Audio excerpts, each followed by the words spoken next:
What's going on, ladies and gentlemen? Baltmatrix here, and today we are taking a look at Transformers Generations Deluxe Class Dead End. Now this this alt mode is modeled after the Ferrari 458 supercar. That's one of the newer Ferraris. It's a fan-freaking-tastic alt mode. Just look at it. It's gorgeous. It's phenomenal. The paint scheme is good. The colors are perfectly dead end. It's just a perfect alt mode for this character. I love it. Absolutely love it. The placement of the Decepticon symbol is a little bit off-center, but I can deal with that. Otherwise, I got no complaints about the alt mode. None whatsoever.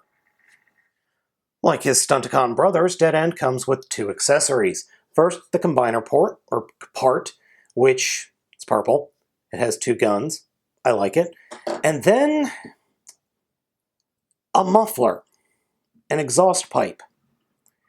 I am assuming that he just beats people with this thing, because if it was a gun, it's very inefficient as a gun, or maybe it's supposed to be held like this, with the gun coming out, or gun bits coming out that way. Get gun bits, bullets, lasers, whatever. But it just looks like he grabs it and beats people with it. I'm okay with that. All armored up, he looks ridiculous. Just plain old ridiculous. And it makes me sad because I love that Ferrari alt mode. This is just stupid. Dead End's transformation is really interesting, actually. It's different than all of the others in just subtle ways. Start with kind of come to the back here and open up the back of the alt mode, and then you can flip out the rear wheels in a gull wing style away from the body. Then flip the rear of the vehicle mode all the way out to form the legs. And I like to take this little gray piece and flip it around, just because. Then we could close the feet up, and you could keep it wherever. Just be wary that this little gray piece has a tendency to fall off, and it is absolutely necessary for merging the figure into Menasor in either arm or leg. It's just way too loose for my taste. Then come to the upper or middle section of the vehicle and pull the arms up away from the figure. That'll let you get your fingernail into the windscreen and flip the windscreen away from the body. Then come to the underside of the vehicle, and there's a section between the wheels that will flip down to form the chest, and flip the front of the car all the way around, or as far as it'll go, to form the backpack. And there are a couple ways to do this. You can either just have it laying flush, or you could kind of work it so that the pegs kind of make it sit better on the back, which I'll show you in a bit. Then come to the inside of the hands and flip out the fists. And he has very tight ratchets on the fists, so just be aware of that. And then take the legs and turn them 180.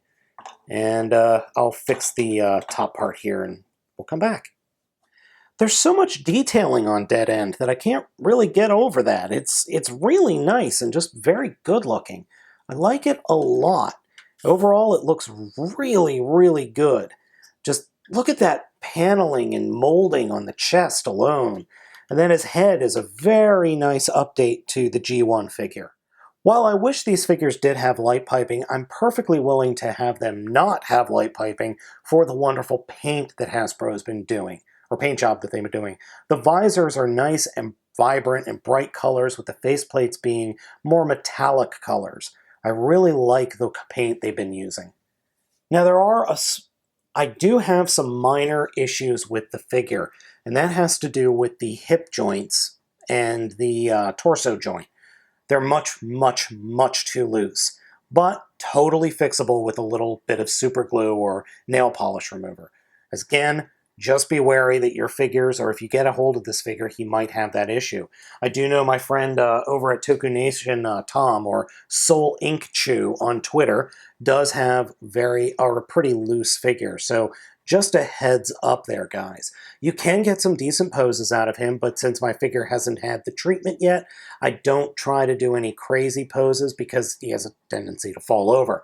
Otherwise, you can store the combiner port on his shoulders, and he looks just fine. I think this pose works pretty well for him. Deluxe Combiner Wars Dead End is a fantastic homage and redo of the original G1 figure and character. It just works so well, and I'm really glad Hasbro made this guy. He's definitely a looker and definitely worth picking up, I think.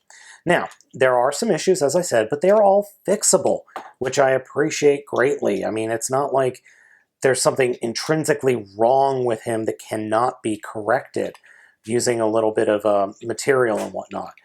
Transformation is also nice and unique. I do appreciate that greatly, as opposed to the aerial bots who all have the exact same transformation.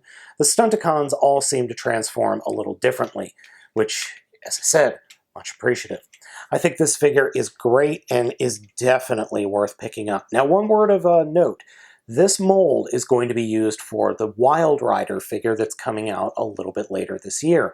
I think around May or June it should be hitting stores. So poor Off-Road is getting, well, offed. So guys, I hope you enjoyed this video review. As always, I've been Baltmatrix. Ask you to like, comment, and subscribe, and be sure to catch my next video review.